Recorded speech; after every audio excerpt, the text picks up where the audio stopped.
Muy buenos días, ingeniera Roxana, compañeros presentes. El día de hoy les voy a sustentar el tema de transferencia de calor para el curso de Física 2. Para comenzar, necesitamos saber qué puntos y qué temas vamos a ir abordando durante esa sustentación. Para eso vamos a comenzar con dos conceptos bastante importantes sobre la calor, que se mide en calorías, y la temperatura, que se puede medir en Celsius, Kelvin, entre otras mediciones. Para poder complementar con este tema, vamos ya a ir introduciéndonos con lo que es mecanismo de transferencia de calor y cada uno de ellos. Cada mecanismo de transferencia de calor cuenta con una cierta explicación que nos va a poder llevar a poder finiquitar esta explicación con algunos ejercicios resueltos que van a ser explicados por mi persona y algunos ejercicios propuestos que van a ser dejados para ustedes para que puedan poner en práctica todo lo aprendido en esta exposición. Podemos darnos cuenta aquí en esta olla en donde se pueden aplicar los tres mecanismos de transferencia de calor: la convección, la conducción entre el mango y la pared de la olla, la radiación electromagnética que genera esas ondas, genera principalmente la calor, y la convección entre la misma sustancia hacia el entorno. Bien, para poder comenzar vamos a recordar lo que es la calor. La calor, como ya lo hemos mencionado, se mide en calorías, y sobre todo la calor es la transferencia de energía de un cuerpo hacia su entorno, cuando existe una diferencia de temperatura.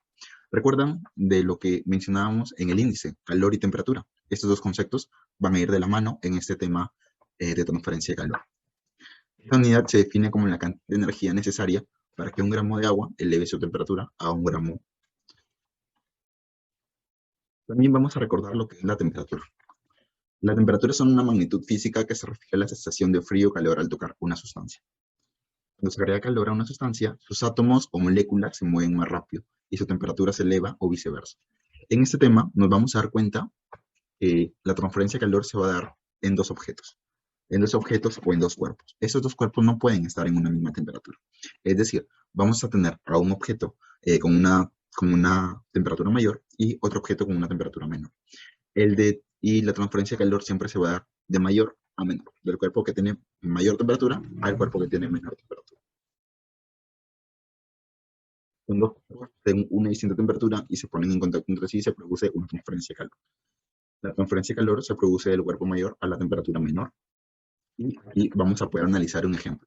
Supongamos que tenemos un cuerpo, una pared llamada con una temperatura 1 de tantos grados Celsius, que va a ser mayor a la temperatura 2 de la pared B. Entonces, la temperatura y la transferencia de calor se va a tener que dar de la pared A hacia la pared B.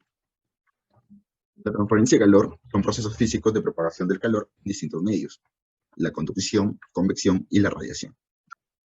Ya lo expliqué al inicio, aquí en esta olla, que se somete a una cierta transferencia de calor por parte de la hornilla, es en donde se aplican los tres mecanismos de la transferencia de calor.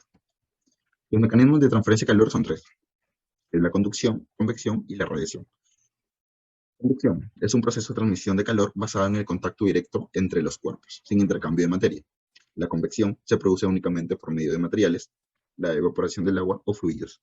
Y la radiación, depende más que todo de las ondas electromagnéticas que se propagan a la velocidad de la luz. La conducción. La conducción, como ya lo hemos mencionado, es la transferencia de calor de un objeto sólido. Esto lo podemos ver cuando una varilla se calienta desde un extremo al otro. Vamos a tener un punto final, un punto inicial y un punto final. Se debe en parte al movimiento de los electrones libres que transportan energía cuando existe una diferencia de temperatura. Podemos observar cómo es que se conduce la energía, más que todo, y la calor de un cuerpo a otro. En teoría, así podemos explicar nosotros que hay ciertos materiales en el medio ambiente que producen electricidad, ¿no? Que son buenos conductores de calor. Estos son el oro, la plata y el cobre, entre otros, ¿no? Materiales que nos pueden ayudar más que todo en la conductividad eléctrica. La conducción se puede dar en lugares sólidos, líquidos y gaseosos. El flujo del calor depende de una conductividad térmica Q, ¿sí? Entonces, esa conductividad térmica va a ser más que todo la que nos va a ayudar en la fórmula que se va a presentar a continuación, la ley de la conducción de calor Fourier. vamos a poder saber que QSUPA es la rapidez de transferencia de calor en dirección X, de temperatura sobre X es igual a nuestra gradiente de temperatura en dirección X, es nuestra constante de la conductividad térmica, y es igual al área de la sección transversal del cuerpo que conduce el calor. Y vamos a tener algo bastante bien claro, que son los convenios de signos para la transmisión de calor. En algunos casos vamos a ver que nuestra fórmula se presenta en negativo, y en otros casos vamos a ver que nuestra fórmula se presenta en positivo. Cuando se dirige hacia el signo negativo en la dirección X, vendría a ser nuestra dirección del flujo térmico, cuando vendría a ser nuestro gradiente positivo. Y cuando se dirige hacia el eje positivo, vendría a ser nuestro gradiente negativo. Vamos a concluir dos cosas. El signo menos es consecuente del segundo principio de la termodinámica. Este segundo principio es el que estamos viendo actualmente en el curso de Física 2, en donde la entalpía, más que todo, va a ser ese desorden de calor que se va a realizar en el cuerpo, según la cual el calor debe fluir hacia la zona de temperatura más baja. El gradiente de temperatura es negativo si la temperatura disminuye para valores crecientes de X. Tenemos algunos casos en la conducción. Conducción a través de una pared plana, más que todo vamos a tener que tener una superficie perpendicular, ¿no? En donde va a tener una conductividad térmica uniforme. Y vendría a ser, pues no, como vamos a tener una superficie perpendicular, vamos a tener un punto de inicio y un punto final. Vamos a tener en esos dos puntos distintas temperaturas. Y en esas distintas temperaturas vamos a poder tener una longitud. Y esa longitud va a tener una conductividad térmica la pared. Y así podemos desarrollar nuestra fórmula. Teniendo nuestra fórmula principal, vamos a poder integrar y así vamos a poder encontrar nuestra variación de temperatura. Podemos tener aquí que la conducción de calor se puede considerar unidimensional y sobre todo porque si se logra alcanzar un estado estacionario con flujo de calor unidimensional en un material homogéneo simple cuya conductividad térmica acá es constante. El gradiente de temperatura para una pared plana también es constante. Siendo así, ya la explicación dada en las diapositivas anteriores, tenemos una pared con una determinada longitud y con dos sucesos que se van a presentar en este caso, ¿no? Aquí tenemos una temperatura mayor y aquí vamos a tener una temperatura menor. El segundo caso es la conducción a través de paredes en serie. Como ya hemos tenido, más que todo, no presentado en una pared plana, ahora vamos a tener en una pared en serie, que más que todo vendría a ser la suma de paredes en donde se van a transferir calor, ¿no? Con distintos materiales, y pues vamos a tener tres paredes, ¿no? Estas tres paredes, pues más que todo, van a tener que estar juntas. Y en cada pared va a haber un punto inicial y un punto final, una distinta longitud y también una distinta conductividad térmica, pero una misma transferencia de calor en todas las paredes, llegando así a nuestras conclusiones por la fórmula, notando que la transferencia de calor que se va a dar en la pared A, en la pared B y en la pared C va a ser más que todo igual a la transferencia de calor que se va a determinar en esta serie de paredes en conjunto, ¿no? Entonces, podemos concluir que nuestra transferencia de calor vendría a ser el área por la variación de la temperatura en estas paredes. Nuestra temperatura mayor es nuestra temperatura 1 y nuestra temperatura menor vendría a ser nuestra temperatura 4, sobre la longitud entre la constante térmica de cada pared. Nuestra sumatoria vendría a ser ya nuestra fórmula total, nuestra variación de temperatura entre la sumatoria de las longitudes entre la conductividad térmica por el área. Nuestro tercer caso de conducción vendría a ser a través de una pared curva, que vendrían a ser los cilindros. El área por el que fluye el calor no es constante. Van a haber ciertas variaciones de radio en esta conductividad a través de los cilindros. El calor fluye radialmente, por ejemplo, desde adentro hacia afuera, cruzando áreas cada vez mayores, dado que el área cilíndrica crece con el radio. Aquí también podemos darnos cuenta en algunos ejercicios que vamos a presentar más que todo también una conductividad en las paredes, pues, ¿no? Y es por eso que guarda bastante relación con los temas ya explicados anteriormente. Aquí podemos tener un ejemplo, una pequeña simulación, más que todo una pequeña imagen con un cilindro hueco que tiene pues que tiene un radio menor y un radio mayor, una distinta longitud, una longitud que nos permite poder basarnos en nuestra fórmula. En este caso, la temperatura del tubo dependerá solo de una dirección radial, ¿no? Porque solamente tenemos como variación el radio. Esta situación se presenta aproximadamente en la práctica tubos, cilindros largos y recipientes esféricos. Y en esta transferencia de calor, en esta conductividad en cilindros, vamos a poder tener nuestra ecuación de Fourier. Separando las variables e integrando, vamos a poder tener nuestra ecuación final, que vendría a ser más que todo la variación de la temperatura entre el radio, ¿no? La conducción térmica. La conducción térmica es la medida de la capacidad del material para conducir calor. Hemos venido conversando durante todo este desarrollo de las diapositivas sobre qué es la conductividad térmica, ¿no? La conductividad térmica la vamos a tener presente aquí en adelante en todos los temas de física. Un valor elevado para la conductividad térmica indica que el material es un buen conductor de calor, y un valor bajo indica que es un mal conductor de calor o es un aislante. Como lo hemos mencionado en las diapositivas anteriores, los materiales más que todo nos ayudan a determinar si es que la pared que está construida por tal material vendría a ser un buen conductor térmico de calor. La conductividad térmica de un material varía con la temperatura. Los gases tienen conductividad térmica más baja que los líquidos. Para ello, podemos tener en cuenta que nuestra constante K va a depender de ciertos parámetros, ¿no? El vapor de agua, aire y agua líquido pues vendrían a ser unos malos conductores, y el acero, aluminio y cobre vendrían a ser unos excelentes conductores, que son más que todos los materiales que se van a presentar en nuestros ejercicios de ahora en adelante. Siempre en el tema de la conducción y transferencia de calor vamos a poder relacionarlos con lo que es la analogía eléctrica de la conducción. Para ello, vamos a utilizar unos conceptos desarrollados en los circuitos. En los circuitos eléctricos vamos a tener en cuenta que vamos a tener las resistencias, unas que son en serie y unas que son paralelas. Pero la combinación de la longitud por la conductividad térmica por el área va a equivaler a una resistencia. Y así vamos a poder aplicar nuestra ley de Ohm para poder hacer una diferencial más que todo de temperaturas, que vendría a ser una analogía en nuestros circuitos eléctricos, que vendría a ser una variación de potencial, ¿no? En cada nodo o en cada punto importante de nuestra pared o de nuestro circuito eléctrico. La ecuación se puede escribir de una forma semejante a la ley de Ohm. Nuestra ley de Ohm vendría a ser nuestra fuente de tensión, nuestro voltaje es igual a nuestra corriente por nuestra resistencia.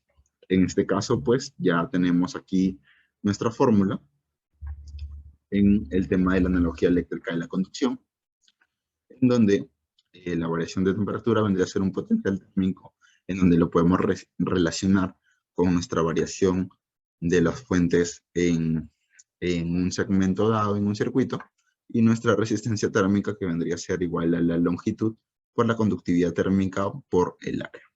Ahora vamos a poder comprender más estos conceptos con un laboratorio casero que nos va a facilitar a nosotros comprender todos esos conceptos de la primera parte de la transferencia de calor. Segundo ejemplo de conducción. Para esto utilizaremos los siguientes materiales: agua hervida, una taza y hielo. El procedimiento es incorporar el agua hervida a la taza, no tan llena, y incorporar los hielos. Por medio de la conducción, los hielos se comienzan a derretir para generar un equilibrio térmico. Bien, continuamos con nuestro segundo parámetro, nuestra segunda función, que es la convección. La convección es el modo de transferencia de energía entre una superficie sólida y un líquido o gas adyacente que están en movimiento. Para ello, el proceso resultante de intercambio de energía térmica se va a denominar transferencia de calor por convección. Aquí vamos a tener en cuenta que el agua fría va a descender y el agua caliente va a ascender. Como ya lo mencioné en nuestro primer caso, más que todo, esta convección se va a dar dentro de un recipiente en sí. Dentro de un recipiente, lo cual nos va a ayudar a poder variar ciertas moléculas para poder tener esa transferencia de calor que se necesita. A pesar de la complejidad de la convección, observa que la rapidez de la transferencia de calor por convección es proporcional a la diferencia de temperatura y se expresa por la ley de Newton del enfriamiento como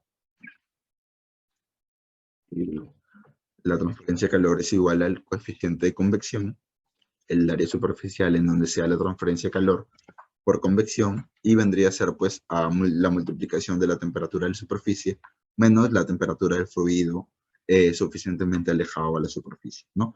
Que vendría a ser nuestra, más que todo, en conceptos que nosotros podemos relacionar temperatura mayor menos la temperatura menor, ¿no? El proceso de la convección. El flujo del calor por convección es positivo y el calor se transfiere desde la superficie del área al fluido de la temperatura mayor hacia la menor, y negativo si el calor se transfiere desde el fluido hacia la superficie, ¿no? Inversamente. Por eso que aquí tenemos nuestro diagrama, ¿no? Aquí vamos a transferir a la superficie más que todo el calor brindado por cierta máquina, cierta hornilla, de la temperatura mayor, la temperatura TA. Y vendría a ser pues un proceso. Ese es un proceso más que todo reversible, que es un concepto también que vamos a utilizar de ahora en adelante. Vamos a continuar con nuestra siguiente diapositiva, en donde se nos van a presentar nuestra tabla de coeficientes de convección, ¿no? Los gases líquidos y en nuestra convección libre y en nuestra convección forzada.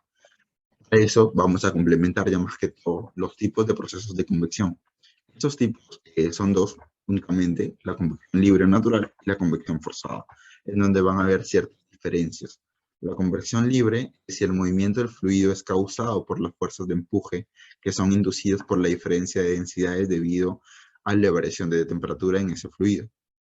Y la convección forzada es si el fluido es forzado a fluir sobre la superficie mediante medios externos. Es decir, en nuestra convección libre, pues es solamente, es libre, por así decirlo, ¿no? En donde no depende más que todo de ningún agente externo. En cambio, nuestra convección forzada sí depende de medios externos, como puede ser un ventilador, una bomba, el viento en sí, entre otras cosas. Y podemos tener, ¿no? un proceso de transferencia de calor, la convección natural, que es una entrada de aire frío, y pues sale por la parte superior la salida del aire caliente. Y la convección forzada va a entrar inversamente, ¿no? La entrada del aire frío y va a salir el aire caliente, pero en una distinta dirección. Pero siempre y cuando sea un mecanismo reversible, ¿no? Que nos ayude más que todo a poder entender lo que es la convección. Ahora vamos a poder comprender más que todo estos conceptos de la convección con el siguiente laboratorio. Ejemplos de convección. Para este caso utilizaremos un encendedor y una vela. El procedimiento es encender la vela. Ahora, pondríamos nuestros dedos alrededor de la vela y nos daremos cuenta que es soportable el calor que se genera. Pero si ponemos las manos arriba, nos podemos quemar, debido a que la calor asciende y se encuentra en la parte superior, lo que hace que el calor sea insoportable. Retomamos con la explicación sobre el tercer proceso de transferencia de calor, que es la radiación. La radiación más que todo va a depender de las ondas electromagnéticas que van a la velocidad de la luz, ¿no? No es necesario un medio físico que se puede dar en el vacío. Un ejemplo muy cotidiano que podemos hacer de radiación es cuando una persona se viste totalmente de negro y pues con la transferencia de calor que se produce en las ondas electromagnéticas del sol, esta persona, este objeto en sí, al tener un polo negro, por así decirlo, va a tener la sensación térmica, una sensación térmica mayor, en donde va a poder tener una mayor cantidad de calor. Es decir, así pues, que en nuestro gráfico, en nuestro diagrama más que todo, que las temperaturas son distintas, ¿no? La radiación es un fenómeno volumétrico. Sin embargo, para los sólidos opacos como los metales, la madera y la roca se considera que la radiación es un fenómeno superficial. Damos cuenta que las características relativas a la radiación de las superficies se pueden cambiar por completo mediante la aplicación de capas delgadas de recubrimiento sobre ellas. Es por eso lo que les mencionaba, ¿no? También este es otro ejemplo bastante cotidiano cuando podemos nosotros poner leña, por así decirlo, ¿no? Y como una lupa, esas ondas electromagnéticas que se van a trasladar y que se van a reflejar más que todo en nuestra lupa, es decir, pues que va a generar calor, que va a generar fuego. Entonces, vamos a recordar más que todo que esta radiación se puede también dar en un espacio vacío. También tenemos unos casos, como es la radiación de cuerpo negro, como ya lo mencioné anteriormente en un ejemplo. Un radiador perfecto o cuerpo negro emite una cantidad de energía radiante de su superficie por unidad de tiempo Q sub R, dada por la ecuación. Un cuerpo negro se define como un emisor y absorbedor perfecto de la radiación. Como lo mencioné, esta persona pues que va a contar más que todo con este polo negro, por así decirlo, no va a absorber y va a sentir una sensación térmica mayor, que va a elevar su temperatura. Y también pues hay una constante de Stefan que vendría a ser 5.67 por 10 a la menos 8. Entonces, vamos a tener aquí nuestro diagrama, tendría que ser incidente y emitido, y siempre estas ondas electromagnéticas más que todo van a ser reflejadas, ¿no? Y siempre va a haber un exterior o una superficie interior. El segundo concepto vendría a ser el espectro de la radiación. El espectro de la radiación más que todo va a recibir diferentes nombres, ¿no? Y sobre todo varía desde los energéticos, rayos gamma, hasta las ondas de radio del orden picómetros. El espectro electromagnético no tiene definido unos ciertos límites inferiores ni superiores. Es por eso que podemos también tener un otro ejemplo casero, ¿no? Cuando hay una bombilla de luz, ahí va a haber una cierta radiación de ondas electromagnéticas que van a hacer que nuestras manos pues sientan esa transferencia de calor, ¿no? La luz es uno de los componentes del espectro electromagnético y se define como aquella parte del espectro de radiación que puede percibir el ojo humano. Ello también tenemos unas tablas, unos datos sobre el espectro electromagnético, los rayos gamma, los rayos X, los rayos ultravioletas, ¿no? Y la luz visible, pues que más que todo es la que el ser humano puede observar. Aquí tenemos también el espectro electromagnético y región visible, ¿no? Que todo eso son las ondas, por ejemplo, que siempre se usan para los rayos X, ¿no? Ahora vamos a tener la emisividad y el siguiente concepto también que es bastante importante. La emisividad, más que todo, si una temperatura igual a la de un cuerpo negro emite una fracción constante de la emisión del cuerpo negro, para cada longitud de onda se llaman cuerpos grises. Un cuerpo gris emite radiación según la expresión. Si nos presentan dos cuerpos, serían entonces la variación de la temperatura, que vendría a ser nuestro Q sub Y, que es nuestra transferencia de calor más que todo, por nuestra constante de Stefan, por el área, por nuestra emisividad, que también es constante, por nuestra temperatura, por nuestra variación de temperatura, y cada una va a tener un exponente que es a la cuarta. También hay una tabla para la emisividad para cada material. Ahora vamos a tener el segundo concepto, bastante importante, que es de la absortividad. Representan la fracción de radiación incidente sobre una superficie y es absorbida por esta. Un cuerpo negro absorbe toda la radiación incidente sobre él y es un absorbente perfecto, ¿no? Tendría que ser nuestro alfa, es igual a 1. Ahora vamos a tener nuestra siguiente fórmula, que es la transferencia de calor en un determinado cuerpo, que vendría a ser igual a nuestra constante, que en este caso va a ser alfa, por nuestra constante de Stefan, por nuestra área, por nuestra variación de temperatura igual al cuadrado, a la cuarta, disculpen. Lo único que varía aquí vendría a ser la constante. Aquí vendría a ser nuestra calor incidente y sobre todo pues la calor reflejada que se va a dar en la superficie. Y cuando se va a producir una cantidad de calor de entrada, esta superficie va a absorber ese calor, ¿no? Y vendría a ser pues constante a nuestra conductividad, a nuestra constante, por nuestra calor incidente. Y para ello, pues concluimos con la absortividad, que es de la radiación. A continuación vamos a tener nuestro laboratorio sobre la radiación y poder así complementar ciertos conceptos importantes. Nuestra fuente de calor será el Sol, que genera radiación solar, por ende genera calor gracias a las ondas electromagnéticas. Para concluir, vamos a tener en cuenta la conclusión de las fórmulas que guardan una cierta similitud.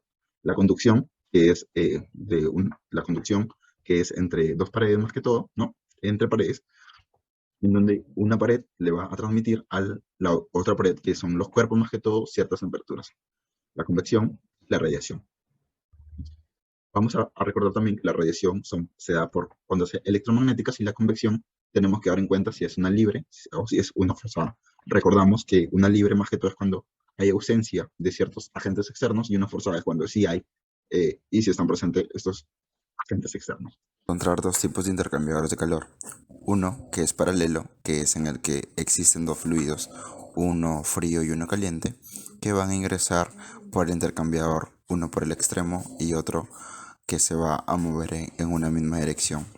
Un segundo que es a contraflujo, que es los audios entran al intercambiador por los extremos opuestos y fluyen en direcciones. Por lo común, un intercambiador de calor está relacionado con dos fluidos que fluyen separados por una pared sólida. Los subíndices I y O se refieren a las superficies interior y exterior del tubo interior, respectivamente. Concluyendo con este laboratorio y terminando de explicar los intercambiadores de calor, vamos a poder observar los distintos programas e imágenes estos intercambiadores de calor, más que todo, ¿no? En paralelo, salen en la misma dirección y los de contraflujo salen en direcciones opuestas.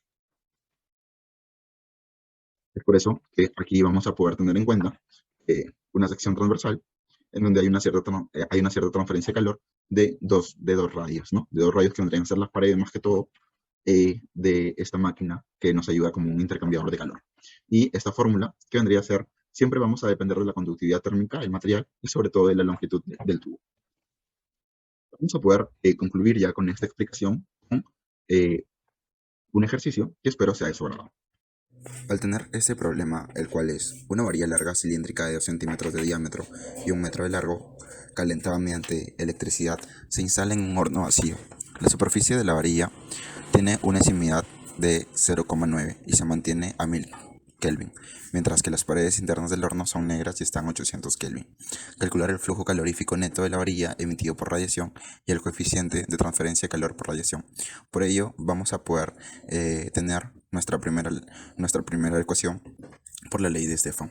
Reemplazando en nuestra primera ecuación, vamos a poder tener que pi es igual al diámetro por la longitud por la emisividad por nuestra constante, es multiplicado por la variación de las temperaturas que están elevados cada una a la cuarta. Reemplazando, vamos a obtener que pi vendría a ser igual a 0,2 metros por 1 metro por 0,9 por la constante de Stefan y por la variación de cada temperatura elevado a la cuarta. Todo eso ya están en las medidas respectivas, teniendo así un resultado de 1893. Luego se calcula el coeficiente de transferencia de calor por radiación, despejamos nuestra ecuación y vendría a ser 151 watts. Cortar aquí, por favor. Retomando otra vez. Luego se calcula el coeficiente de transferencia de calor por radiación, despejando de nuestra ecuación, vendría a ser igual a 151 watts sobre metro cuadrado por Kelvin. Muchas gracias. Como conclusiones podemos darnos cuenta que la transferencia de calor siempre se va a dar de un cuerpo con más calor a un cuerpo de menor calor que se puede relacionar con el frío, se puede presentar en un objeto sólido, en un fluido o en un espacio vacío en el caso de la radiación. Esas transferencias buscan que el cuerpo y su entorno alcancen también un equilibrio térmico, ¿no? Podemos también tener algunos ejemplos caseros, como por ejemplo la olla, ¿no? Cuando se hierve el agua, en donde se presentan los tres casos que vendrían a ser la conducción, la convección y la radiación. La conducción entre paredes, que vendría a ser el mango de nuestra olla, hasta la superficie pues, que contiene y que está conformada por el material. La convección, que vendría a ser nuestro movimiento mismo de átomos y de moléculas de nuestra sustancia. Y la radiación, pues, que vendría a ser la radiación y las ondas electromagnéticas que nos ayudan a que este proceso se realice. Y sobre todo que los intercambiadores de calor, más que todo, se presentan en los fluidos. Concluimos también con nuestra bibliografía y espero que sea de su agrado nuestra presentación y sustentación sobre el tema expuesto el día de hoy. Muchas gracias.